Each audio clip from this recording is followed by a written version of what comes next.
మళ్ళీ అబద్ధం ఎట్టట్ట. అదే మన పెద్దక్క హోమ్ మినిస్టర్ అక్క చెప్తుంది. అది ఇప్పుడు మాట్లాడినటువంటి విషయం కాదు, 20 రోజుల క్రితం మాట్లాడినటువంటి విషయం. 10 రోజుల క్రితమే జీవోని తీసేద్దాం అనుకుంటున్నాము అని.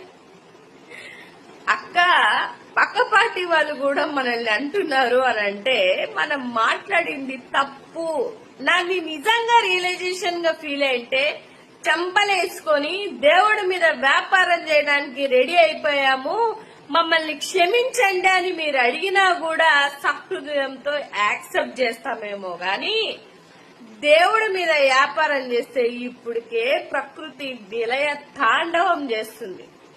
ఇంకా దేవుడి మీద వ్యాపారం అంటే ఏమవుతుందా అని బిక్కుబిక్కుమని సామాన్య ప్రజలు భయపడుతున్నారు. సో దయించి దేవుడి మీద వ్యాపారాలు మాని మీరు చేసిన దానికి మీరే చెంపదెబ్బలు వేసుకోండి. అప్పుడు